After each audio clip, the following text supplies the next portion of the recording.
Jadi berarti kalau sholat itu adalah sholat sunnah yang memiliki sebab, maka berarti apa? Boleh untuk melaksanakan sholat di waktu-waktu yang yang diharamkan untuk melaksanakan sholat tersebut. Nah, misalnya sholat yang sebabnya terjadi sebelumnya, seperti misalnya sholat qadha.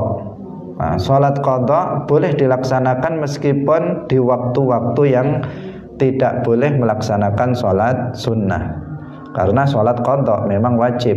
Nah, misalnya dia belum sholat isya misalnya, kemudian dia subuh sudah masuk, dia belum sholat isya, sementara mau sholat isya dulu misalnya, jamaah sudah mau dilaksanakan, atau sholat subuhnya juga mau habis. Kalau dia nggak sholat subuh dulu, maka qadhanya dua, isya sama subuh. Maka di sini kemudian dia sholat subuh terlebih dahulu, setelah sholat subuh kemudian dia sholat qadha isya. Nah, itu nggak apa-apa meskipun setelah subuh.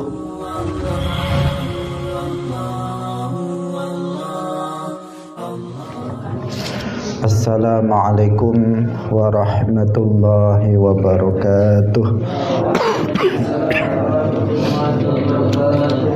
Alhamdulillahi rabbil alamin. Lahun ni'matu wa lahul fadlu wa lahul thana'ul hasan. Wassalawatullahil barrir rahim wal malaikatil muqarrabin ala sayyidina wa maulana Muhammadin wa ala alihi wa ashabihi tayyibin at-tahirin. Allahumma la sahla illa ma ja'altahu sahla wa anta taj'alul hazna idza syi'ta sahla. Allahumma arzuqna al-ikhlasa fin niyyati wal qawli wal amal, wa ba'du. Ila nabiyil mustafa sallallahu alaihi wasallam wa ikhwanihi minal anbiya'i wal mursalin wasyuhada'i was salihin, khususan ila sultanil awliya Syekh Abdul Qadir Al-Jilani wa Syekh Ahmad Ar-Rifa'i wa Syekh Bahauddin An-Naqsyabandi wa Syekhina Abdullah Al-Harari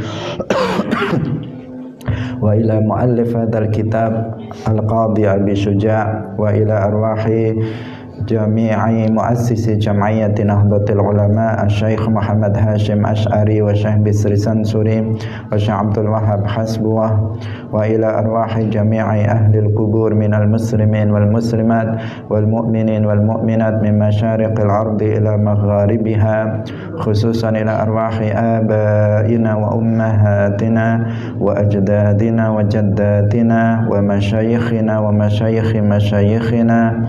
Al-Fatihah.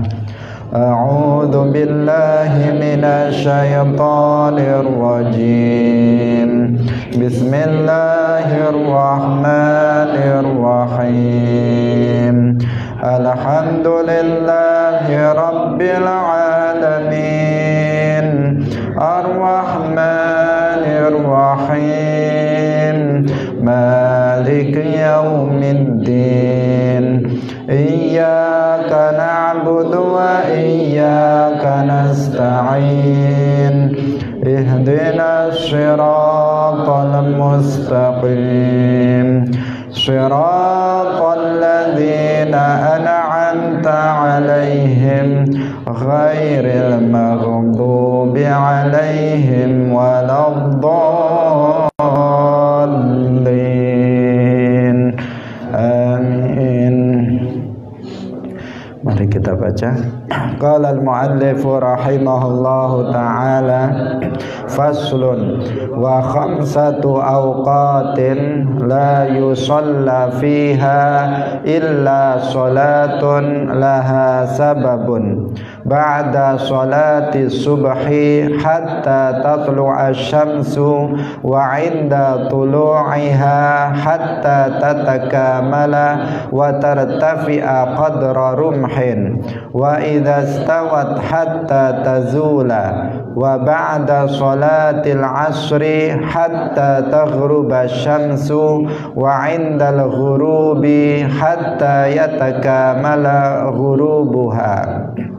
Hadirin hadirat kaum muslimin muslimat, pemirsa rahimakumullah. Alhamdulillah, puji syukur marilah kita sampaikan kepada Allah Subhanahu wa taala. Pagi hari ini Allah Subhanahu wa taala masih senantiasa melimpahkan rahmat-Nya, terutama taufiknya, sehingga kita pagi hari ini bisa kembali bersama-sama dalam pengajian kitab Matan Al-Ghayah wa Taqrib, atau yang dikenal dengan Matan Abi Syuja. Semoga kebersamaan kita dan apa yang kita lakukan pagi hari ini diterima oleh Allah Subhanahu wa taala sebagai amalan salihan maqbulan. Amin ya rabbal alamin. Salawat dan salam semoga tetap terlimpahkan kepada Nabi Agung, makhluk yang termulia, Imamul Anbiya wal Mursalin, Sayyidina wa Maulana Muhammad sallallahu alaihi wasallam, juga para sahabatnya, keluarganya, dan seluruh umat Islam yang mengikuti beliau ila yaumil qiyamah.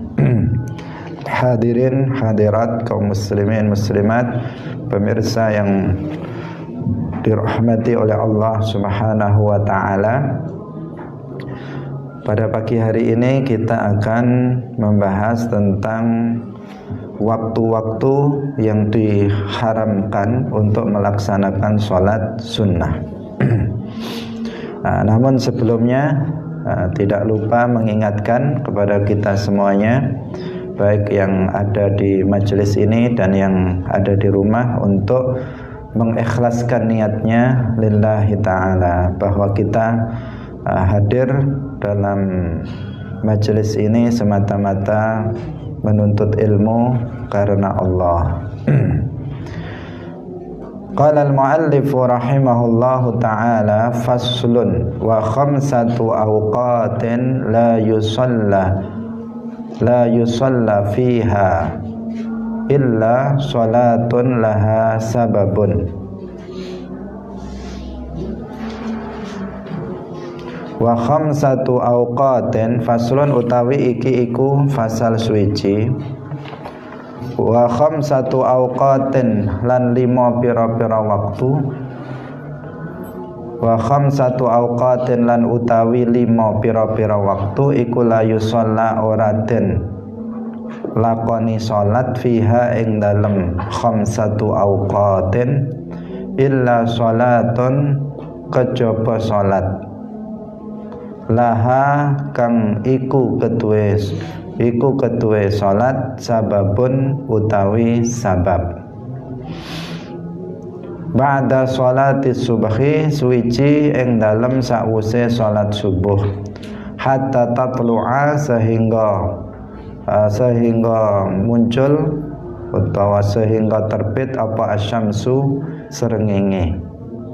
Wa inda tulu'iha, lan ing dalem nalikane terbite srengenge, hatta tatakamala, sehingga dadi sampurna apa asyams, wa tartafi'ah, lan munggah apa asyams srengenge, qadra rumhen, kira-kira sak tombak.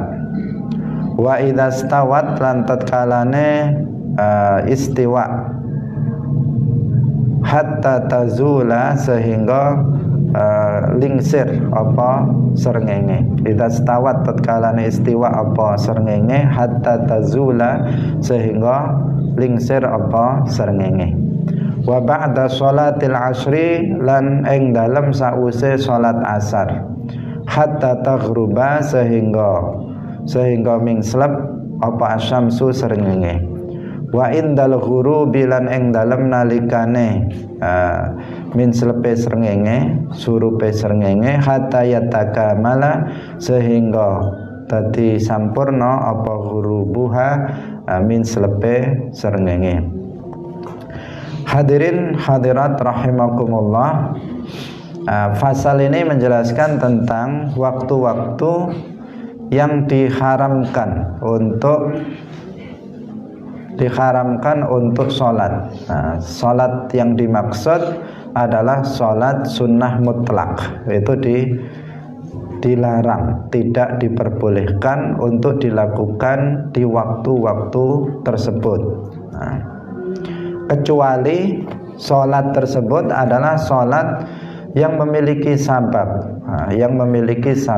baik sababnya itu mutaqaddim, artinya terjadi sebelumnya, atau sababnya itu bersamaan dengan pelaksanaan sholat tersebut.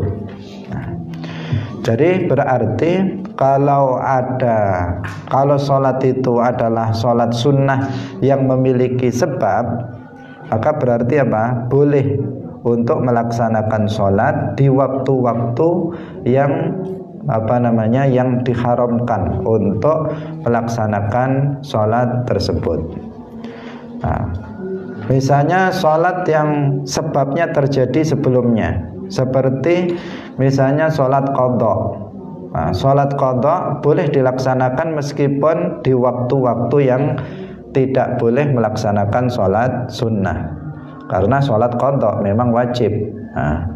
Misalnya dia belum sholat isya misalnya, kemudian dia subuh sudah masuk, dia belum sholat isya, sementara mau sholat isya dulu misalnya, jamaah sudah mau dilaksanakan, atau sholat subuhnya juga mau habis. Kalau dia nggak sholat subuh dulu, maka qadhanya dua, isya sama subuh. Maka di sini kemudian dia sholat subuh terlebih dahulu, setelah sholat subuh kemudian dia sholat qadha isya. Itu nggak apa-apa meskipun setelah subuh. Termasuk di sini adalah sholat rawatib. Sholat rawatib. Sholat rawatib itu dalam subuh misalnya, itu rawatibnya kan qabliyah, qabliyatus subhi, tidak ada ba'diyatus subhi. Setelah subuh nggak ada sholat. Tetapi misalnya seseorang kasusnya seperti tadi, dia akan sholat qabliyah, jamaah sudah mulai, sementara dia mau sholat qabliyah tetapi waktunya mau habis, tinggal beberapa menit waktu subuh sudah mau habis. Kalau dia sholat qabliyah dulu, maka berarti subuhnya nggak dapat. Maka di sini kemudian dia langsung sholat subuh. Apakah boleh sholat qabliyah setelah sholat subuh? Jawabannya boleh. Jawabannya boleh, karena sholat rawatib ini meskipun qabliyah dilakukan setelah subuh, karena sababnya itu sudah mutaqaddim, sudah ada sebab sebelumnya, yaitu akan melaksanakan sholat subuh, tetapi karena waktunya tidak memungkinkan sehingga dilaksanakan setelahnya. Nah, ini namanya memiliki sabab mutaqaddim. Ini boleh untuk dilaksanakan sholat tersebut, seperti tadi contohnya yang pertama sholat qadha, atau yang kedua adalah sholat rawatib qabliyah dipindah di setelahnya. Atau misalnya sholat qabliyah asar, sholat setelah asar nggak ada sholat sunnah, kemudian karena tidak memungkinkan sholat qabliyah asar, kemudian dia melaksanakannya setelah asar. Ini dikatakan pengecualian, karena ini termasuk sholat yang memiliki sabab. Tapi sababnya itu adanya kapan? Sebelum sholat, adanya sebelum sholat. Yang kedua, ada sebab itu yang bersamaan. Misalnya terjadi gerhana matahari setelah asar. Terjadi gerhana matahari setelah asar, padahal setelah asar nggak ada sholat sunnah. Itu waktu yang diharamkan untuk melaksanakan sholat sunnah. Nah, tetapi terjadi gerhana Maka di sini dia boleh untuk melaksanakan sholat gerhana matahari, sholatul kusuf, itu diperbolehkan. Kenapa? Karena ini ada sebab, ada sebab. Jadi bersamaan sebabnya itu gerhana matahari itu, dan gerhana matahari itu dilaksanakannya kan harus bersamaan dengan ketika terjadi gerhana. Tidak boleh seseorang misalnya melaksanakan sholat kusuf, sholat gerhana setelah gerhananya sudah nggak ada lagi, sudah habis gerhananya baru sholat gerhana, kan nggak bisa. Dia harus bersamaan dengan pelaksanaan sholatnya itu bersamaan dengan dengan terjadinya gerhana. Nah, ternyata gerhananya bertepatan dengan habis sholat asar, waktu yang sebenarnya diharamkan untuk melaksanakan sholat sunnah. Maka di sini boleh, karena sholat yang memiliki sebab. Mu'alif di sini mengatakan ada 5 waktu. Di situ tidak boleh dilaksanakan sholat, maksudnya sholat sunnah, kecuali apabila sholat itu memiliki sebab. Sholat itu kecuali yang memiliki sebab. Berarti sholat yang memiliki sebab boleh dilaksanakan dalam 5 waktu ini, yang nanti akan disebutkan satu persatu. Yang memiliki sebab itu ada kalanya sebabnya terjadi duluan. Seperti tadi qadha itu dia belum sholat, berarti kan dia harus mengqadhanya meskipun di waktu yang 5 ini. Kemudian yang kedua, sebabnya itu bersamaan, karena sholatnya harus dilaksanakan bersama adanya sebab itu. Seperti sholat tadi gerhana, atau misalnya masuk ke dalam masjid, dia melakukan sholat tahiyatil masjid, maka ini sebab masuk masjid, maka dia boleh untuk melaksanakan sholat tersebut. Jadi yang nggak boleh adalah melaksanakan sholat sunnah mutlak yang tidak memiliki sabab. Itu yang nggak boleh dilaksanakan dalam 5 waktu tersebut. Hadirin hadirat kaum muslimin muslimat, pemirsa Madu TV yang dirahmati oleh Allah Subhanahu wa taala.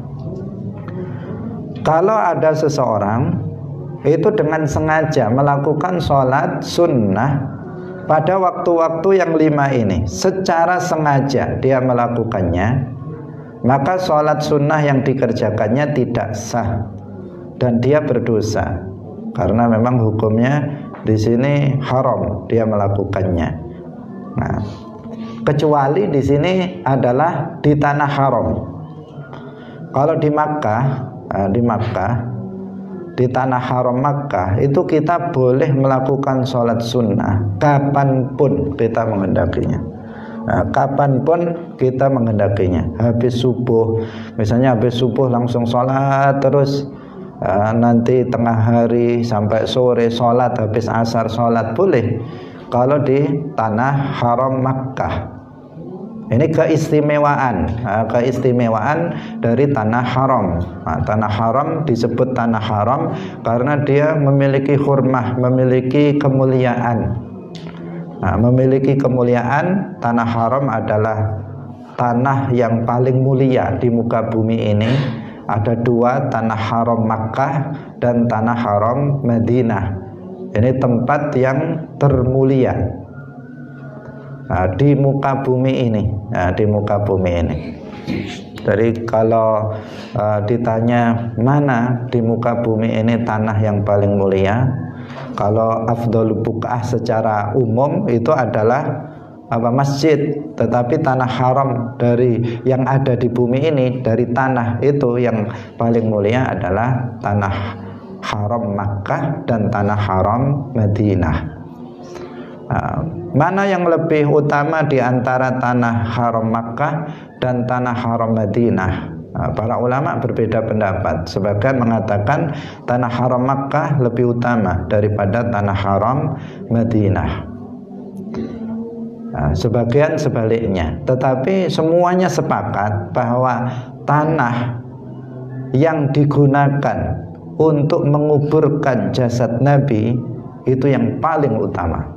Itu yang lebih utama yang ada di Madinah. Pas bukan tanah haram Madinah secara umum, tetapi tanah yang bersentuhan dengan jasad Nabi untuk mengubur Nabi di Madinah itu adalah tanah yang paling mulia. Nah, karena apa? Karena bersentuhan dengan jasad atau makhluk yang paling mulia secara mutlak, sehingga tanah yang menyentuhnya itu menjadi tanah yang paling mulia juga. Itu sepakat kalau itu. Tetapi ketika ini tanah haram Makkah, ini tanah haram Madinah, mana yang lebih utama? Ada perbedaan pendapat. Sebagian mengatakan tanah haram Makkah lebih mulia daripada tanah haram Madinah, tetapi keduanya memang memiliki kemuliaan sehingga keduanya itu disebut sebagai tanah haram. Jadi semua yang berkaitan dengan Rasulullah Shallallahu Alaihi Wasallam itu menjadi mulia dan menjadi barokah. Menjadi barokah. Semua yang berkaitan dengan Nabi itu menjadi barokah. Sehingga udara yang ada di Madinah itu saja menjadi barokah. Kalau kita ke sana, diberi rezeki oleh Allah untuk bisa ke sana, itu kita akan merasakan bagaimana rasanya udara di Madinah. Karena udara di Madinah pernah bercampur dengan nafas Rasulullah Shallallahu Alaihi Wasallam. Sehingga bahkan beberapa belakangan ini ada sebuah penelitian itu yang menyebutkan bahwa udara terbersih di dunia ini itu di Madinah. Ada yang menyebut seperti itu. Masih belakangan ini. Nah, memang berbeda. Berbeda itu semuanya adalah karena barokah dari makhluk termulia Rasulullah Shallallahu Alaihi Wasallam. Nah, semoga kita semuanya bisa berkunjung ke sana, ya, ke Makkah dan juga ke Madinah. Amin ya rabbal alamin.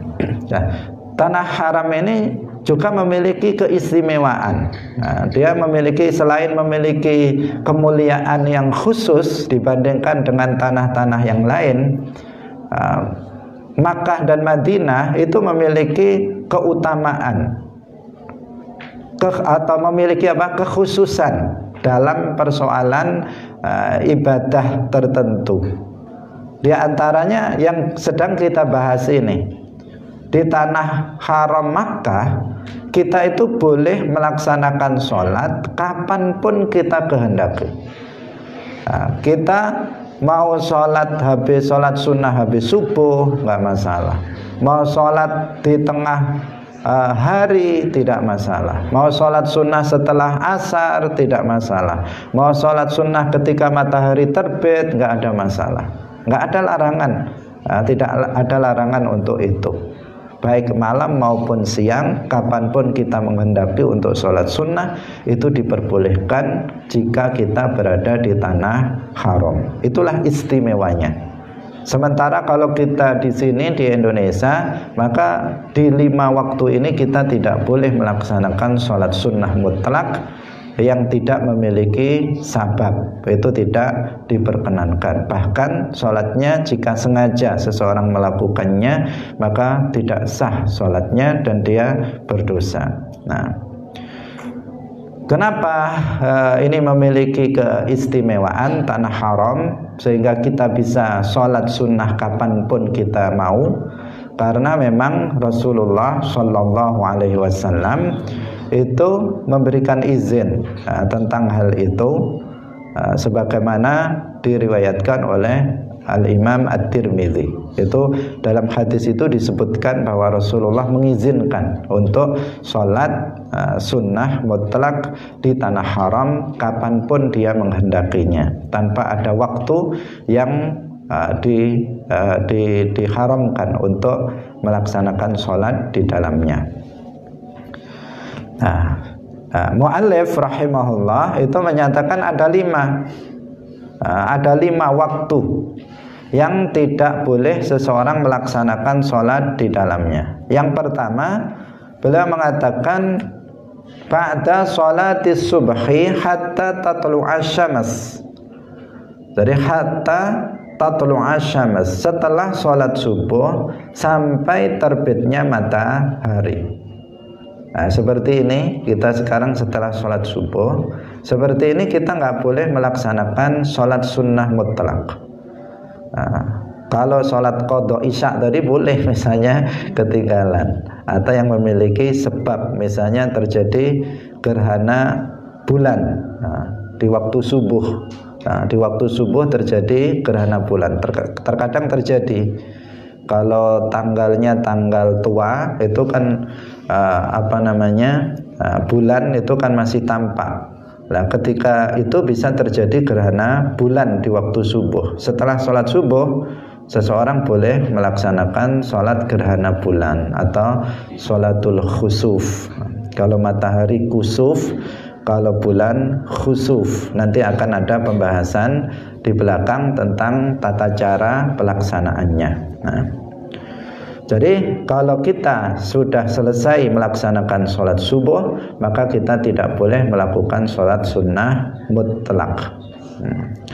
Ini yang pertama.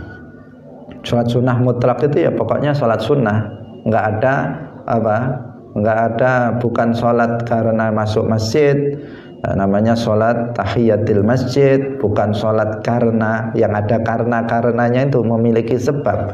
Sholat sunnah karena lagi gerhana matahari, gerhana bulan, dan seterusnya.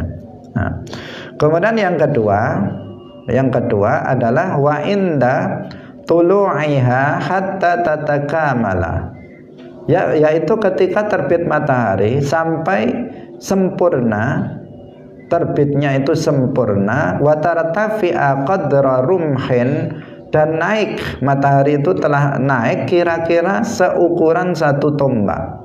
Jadi ketika matahari muncul pertama, terbit pertama, sampai terbit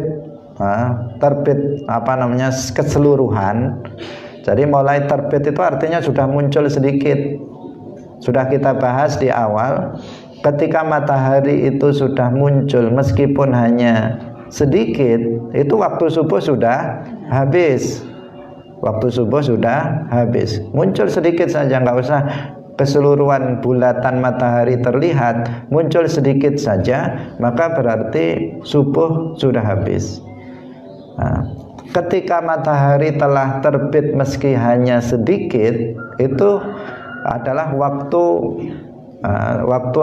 tidak diperbolehkan atau haram untuk melaksanakan sholat sunnah mutlak sampai tatakamal, sampai sempurna, artinya bulatan matahari seluruhnya sudah berada di atas ufuk, kemudian sampai meninggi, matahari itu meninggi kira-kira seukuran 1 tombak.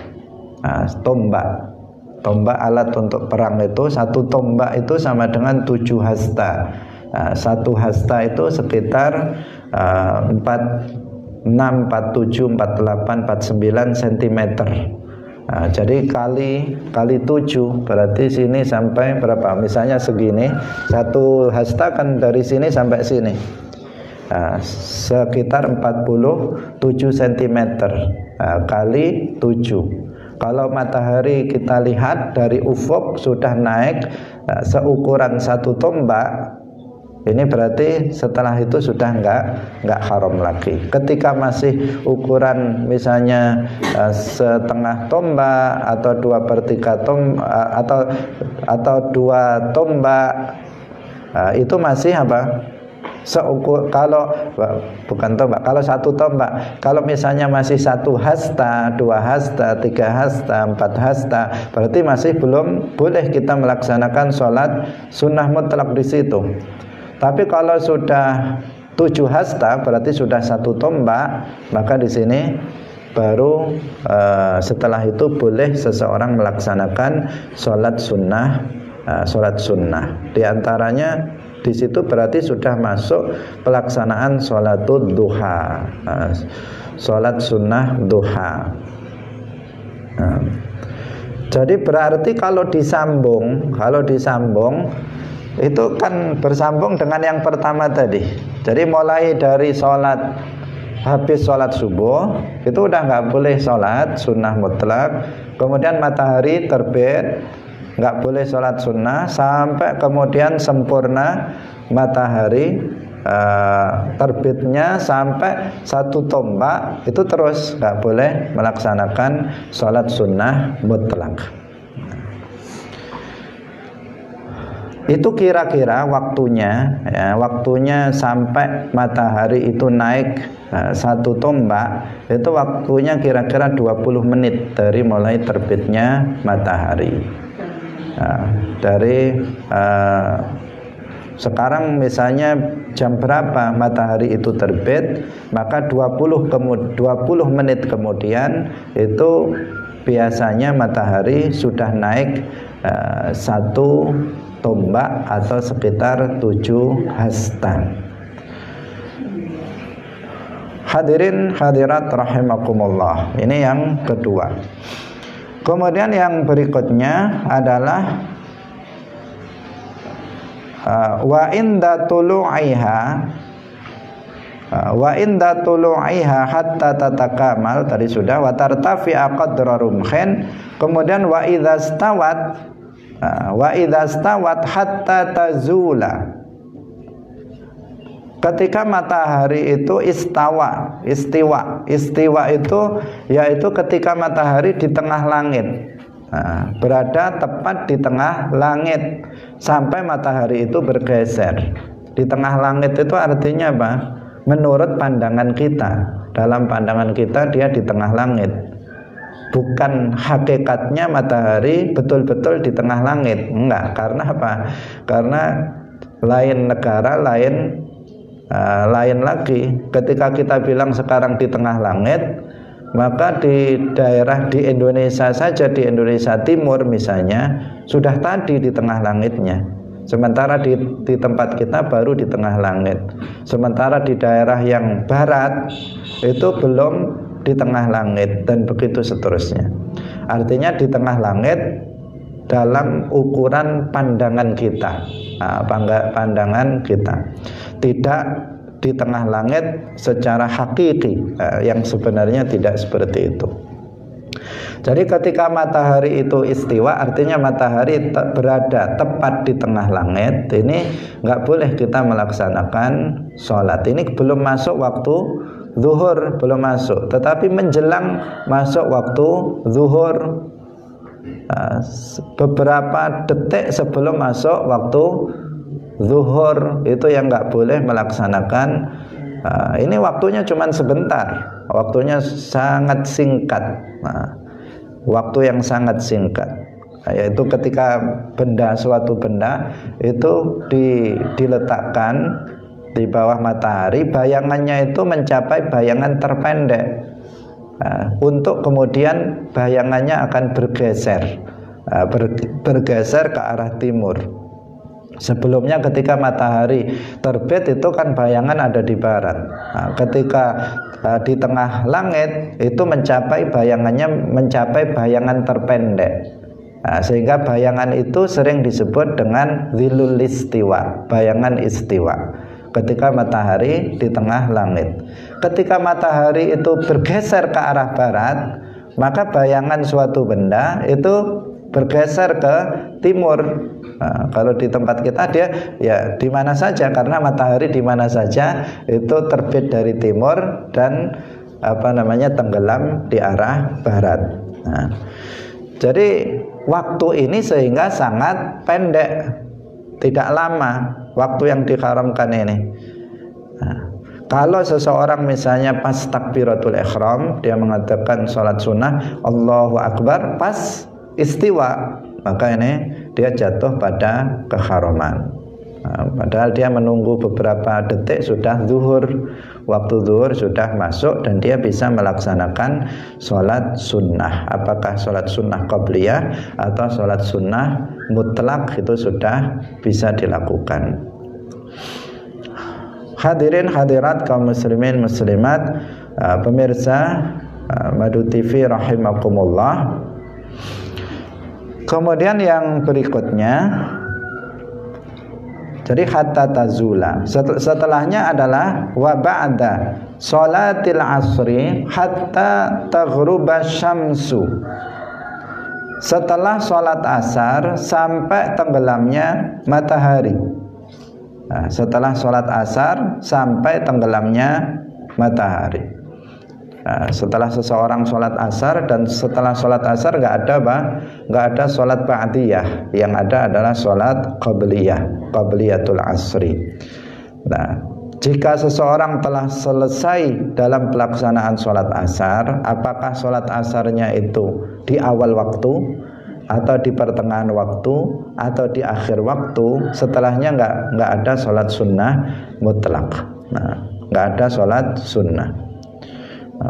Meskipun misalnya sholat asarnya misalnya jam 3 di kita sudah masuk waktu asar biasanya, kemudian dia sholat asar, meskipun waktunya masih panjang, itu pun dia tidak bisa melaksanakan sholat sunnah. Demikian juga kalau seseorang misalnya sholat asarnya jam 5, ya, sholat jam 5, sholat asar dia boleh, tetapi setelahnya di waktu yang singkat sebelum maghrib itu tidak ada lagi sholat sunnah. Kecuali tadi itu yang memiliki sabab, misalnya seseorang dia qadha zuhur misalnya, qadha sholat zuhur, maka boleh, atau qadha sholat apa saja, karena seseorang, kalau sering kita sampaikan, kalau seseorang itu misalnya pernah meninggalkan sholat di waktu misalnya yang lalu, maka dia wajib untuk menyibukkan seluruh waktunya itu untuk mengqadha sholat. Jadi misalnya dia dulu waktu masih muda itu masih nakal-nakalnya, misalnya waktu SMA jarang sholat, atau dulu nggak bisa sholat, sekarang baru bisa sholat. Banyak biasanya orang itu ketika masih usia SMA itu nggak mau sholat, atau ketika sanawiyah atau SMP dia nggak sholat. Karena apa? Ya karena tidak diperhatikan sholatnya oleh, ketika kecil belum dididik untuk melaksanakan sholat, sehingga dia sendiri tidak terbiasa untuk melaksanakan sholat, atau dia sendiri memang nggak bisa untuk melaksanakan sholat karena belum belajar pelaksanaan sholat. Ketika dia sudah dewasa atau sudah tua, baru dia melaksanakan sholat dan bisa melaksanakannya. Ini bagaimana ini? Dia harus wajib bagi dia untuk menggunakan waktu-waktunya untuk mengqadha sholat itu, meskipun mengqadhanya itu habis asar, meskipun habis subuh lagi semangat udah sholat zuhur, asar, maghrib, isya, subuh, zuhur, asar, maghrib, isya, subuh, terus di sholat terus diqadha. Jadi seperti itu, mulai dari zuhur, kemudian sholat asar, maghrib, isya, subuh, zuhur, asar, maghrib, isya, subuh, terus diqadha sampai capek, sampai dia sampai terus menerus diqadha sampai nanti sampai habis semua sholat yang sudah ditinggalkannya itu semuanya sudah terbayar. Jika dia ingat berapa kali, maka berarti dihitung sampai berapa kali zuhur, berapa kali asar, berapa kali isya, berapa kali maghrib. Kemudian kalau sudah selesai ya sudah selesai. Tetapi kalau misalnya seseorang itu saking banyaknya nggak bisa menghitungnya lagi, seingat saya dulu 5 tahun saya nggak sholat misalnya, maka harus diqadha, wajib diqadha. Kenapa? Karena nanti di akhirat nanti sholat ini yang pertama kali akan dihisab. Awwalu ma yuhasabu yaumal qiyamah alal abdi itu adalah as-shalah, salat yang pertama kali akan dihisab nanti pada hari kiamat. Jika salatnya itu salat yang 5 waktu, jika salat yang 5 waktu itu baik, maka itu akan pertanda baik untuk seluruh amal yang dilakukannya. Tetapi jika tidak, bolong-bolong misalnya banyak yang ditinggalkan, maka ini akan sangat berbahaya bagi dia, karena sholat 5 waktu adalah kewajiban yang paling wajib setelah iman. Setelah iman kepada Allah dan Rasulnya, kewajiban tertinggi adalah sholat 5 waktu. Karena itu jangan sampai kita mati sebelum semua sholat diqadha. Bagi orang yang memiliki hutang atau pernah sejak balik, hitungannya sejak balik ya, sejak balik, bukan sejak kecil sebelum balik, tetapi sejak balik, itu berapa lama dia misalnya pernah tidak melaksanakan sholat, maka waktu-waktu dia harus digunakan untuk melaksanakan sholat, dan nggak usah sholat sunnah, nggak usah dia melaksanakan sholat sunnah, udah qadha saja. Waktu duha qadha sholat, waktu digunakan untuk melaksanakan sholat qadha, bukan sholat malah sibuk sholat sunnah. Laksanakan sholat wajib, itu terlebih dahulu, baru kalau sudah selesai qadha sholat itu, baru kemudian dia bisa melaksanakan menambahnya dengan sholat sunnah. Ini perlu sekali untuk diperhatikan, karena banyak orang yang memiliki masa lalu yang seperti ini. Dulu kalau sholat maghrib rajin, tapi sholat subuh nggak pernah. Saya dulu misalnya seseorang melaksanakan sholat subuh nggak pernah, karena bangunnya selalu kesiangan misalnya.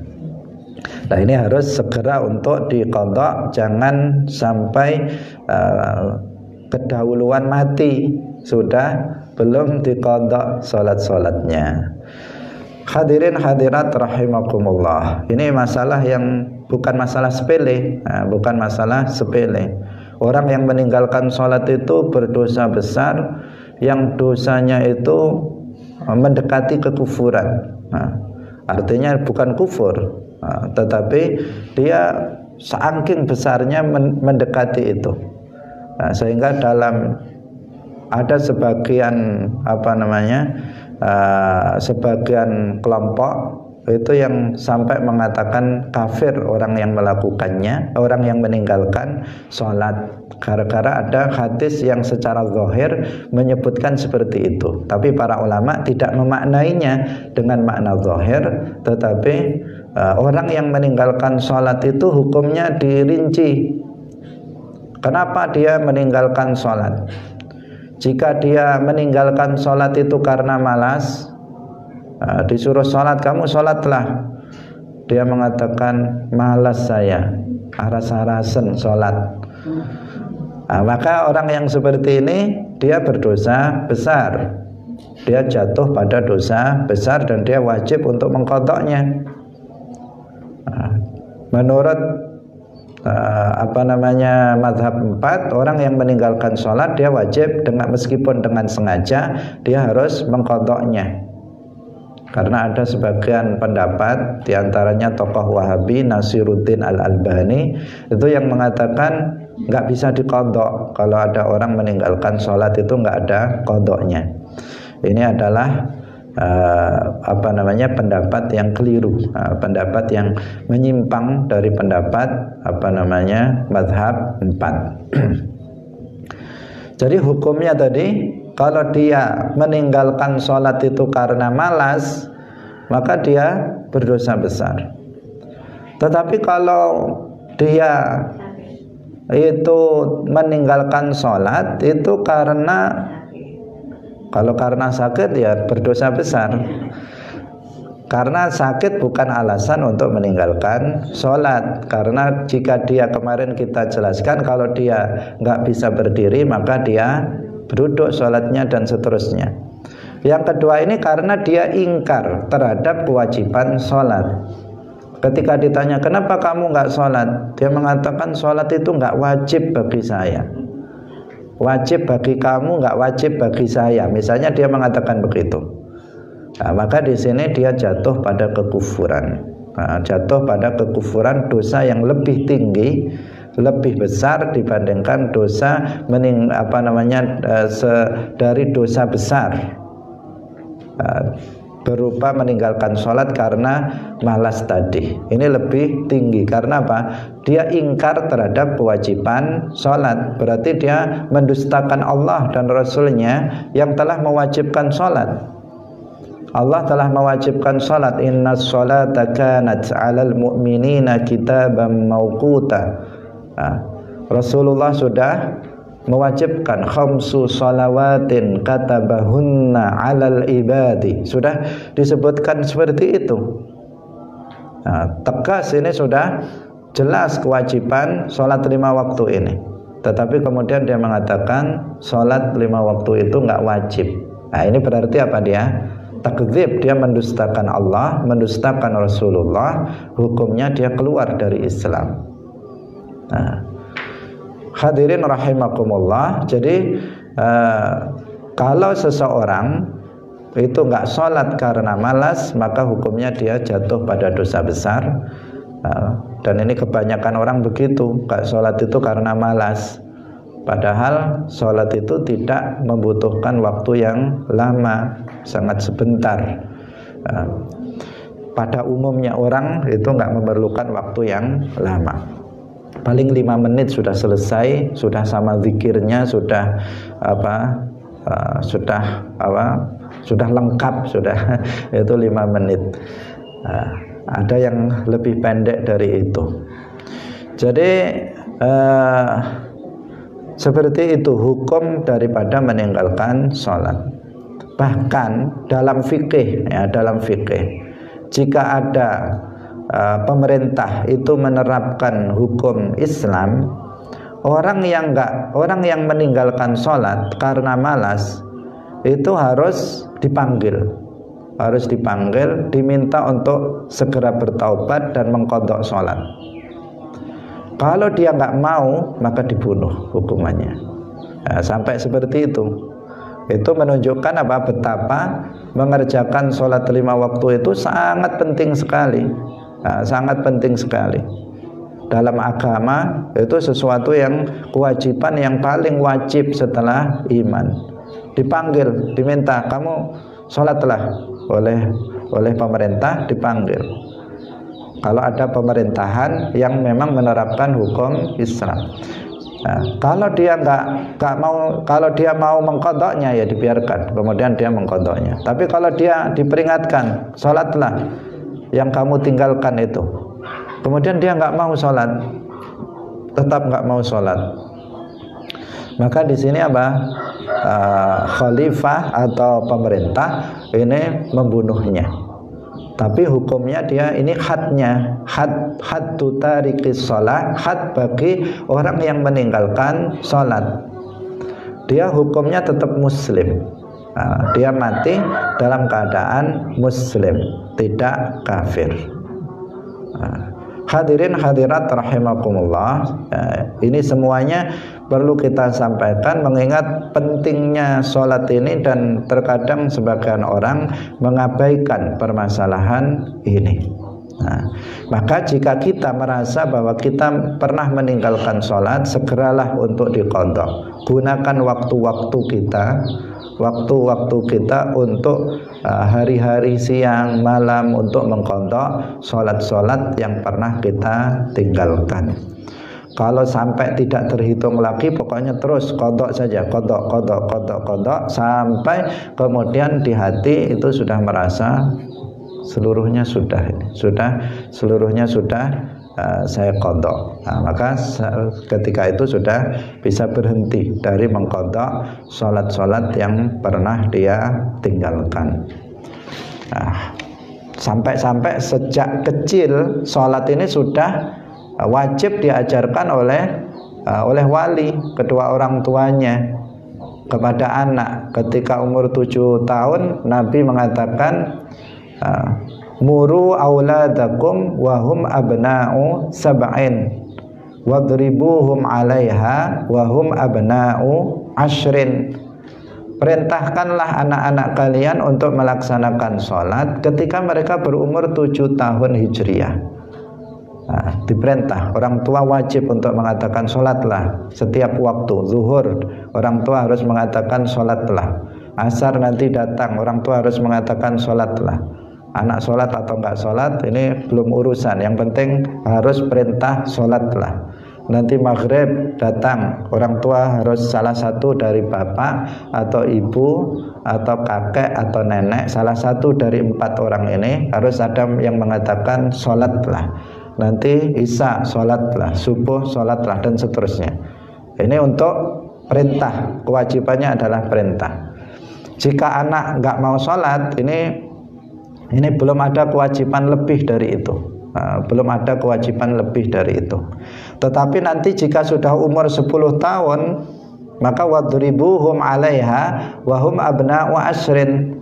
Jika sudah 10 tahun disuruh, ini belum balik juga, disuruh sholat kok nggak mau, maka bagi orang tua wajib untuk memukulnya dengan pukulan yang mendidik, bukan pukulan yang sampai babak belur atau bundas semua atau berdarah-darah, enggak, tetapi dicari tempat yang aman, entah pantatnya, entah kentolnya, dipukul dengan pukulan yang mendidik, yang bukan menyakitkan anak itu, agar apa? Tertanam dalam hati sang anak bahwa sholat ini penting. Sampai-sampai saya nggak sholat dipukul sama ibu, dipukul sama ayah misalnya, sampai seperti itu. Kalau sudah tertanam dalam hati bahwa sholat itu sangat penting, sehingga sampai-sampai kedua orang tua saya marah ketika saya nggak sholat, maka di sini nanti ketika dia masuk balik, dia sudah terbiasa untuk melaksanakan sholat, dan tidak ada sholat yang ditinggalkan sejak dia balik. Sampai persiapan menuju sholat ini sudah dipersiapkan dari umur 7 tahun hijriah. Menunjukkan apa lagi? Ini menunjukkan bahwa sholat 5 waktu ini penting sekali, sehingga dari mulai umur 7 tahun saja sudah dididik untuk sholat, sampai kemudian masuk balik terbiasa untuk melaksanakan sholat. Nah, kalau kemudian itu tidak dilakukan sehingga ketika umur 20 tahun baru tahu tata cara sholat, seandainya dia baliknya umur 15 tahun, sudah 5 tahun dia meninggalkan sholat atau sholatnya nggak sah, maka di sini dia harus mengisi waktu-waktunya untuk mengqadha sholat-sholatnya yang pernah ditinggalkannya. Hadirin hadirat rahimakumullah. Berikutnya kita lanjutkan lagi. Kita tadi bicara waktu yang diharamkan untuk sholat. Itu boleh untuk mengqadha sholat. Boleh untuk mengqadha. Habis sholat asar diqadha, habis sholat subuh ngodok sholat lagi, habis sholat subuh sholat sampai zuhur sholat qadha terus misalnya. Udah berhenti untuk minum saja atau makan, sholat lagi misalnya, nggak apa-apa. Atau habis asar sholat sampai maghrib, sholat qadha, nggak masalah. Nah, tidak ada masalah. Bahkan memang kalau qadha itu hukumnya memang wajib mengqadha sholat. Kemudian yang berikutnya adalah wa ba'da sholatil asri hatta taghruba syams. Tadi sudah sampai matahari tenggelam. Matahari tenggelam. Setelah itu yang kelima, yang terakhir adalah ketika tenggelamnya matahari sampai sempurna tenggelamnya. Jadi matahari tenggelam sedikit, itu belum maghrib, masih asar. Tapi waktu itu sudah nggak bisa melaksanakan sholat sunnah. Bahkan setelah sholat asar tadi sudah nggak bisa secara berurutan sampai matahari tenggelam meskipun hanya sedikit, sampai hilang atau tenggelam seluruh lingkaran matahari. Baru setelah itu boleh sholat, yaitu sholat maghrib. Hadirin hadirat rahimakumullah. Nah, inilah lima waktu ya, lima waktu yang diharamkan bagi seseorang untuk melaksanakan sholat sunnah mutlak. Nah, sholat sunnah mutlak itu ya sholat sunnah itu saja, tanpa ada embel-embel yang lain. Kita itu boleh melaksanakan sholat sunnah mutlak selain pada 5 waktu yang tadi telah kita sebutkan. Ini di selain tanah haram Makkah. Hukum ini, hukum yang tadi kita sebutkan 5 waktu yang diharamkan untuk sholat, itu adalah didasarkan pada sebuah hadis yang diriwayatkan oleh Al-Imam Asy-Syafi'i dari Malik bin Anas, dari Nafi', dari Ibnu Umar, bahwa Rasulullah Shallallahu Alaihi Wasallam itu melarang sholat ketika terbit dan tenggelamnya matahari. Jadi di sini hadisnya diriwayatkan dengan silsilah zahabiyah, silsilah sanad yang terbaik, yaitu Imam Syafi'i dari gurunya Imam Malik, Imam Malik dari Nafi', Nafi' dari Ibnu Umar, dari Ibnu Umar dari Rasulullah. Ini disebut silsilah zahabiyah, silsilah emas dalam silsilah sanad dalam hadis. Nah, hadis tentang masalah tidak bolehnya sholat ketika tenggelamnya matahari sampai sempurnanya tenggelamnya matahari, ini disebutkan dalam hadis yang diriwayatkan oleh silsilah zahabiyah ini. Hadirin rahimakumullah, demikian pengajian kita pada pagi hari ini. Semoga bermanfaat bagi kita semuanya. Barakallahu fikum, wallahu muwaffiq ila aqwamit thariq. Wassalamualaikum warahmatullahi wabarakatuh.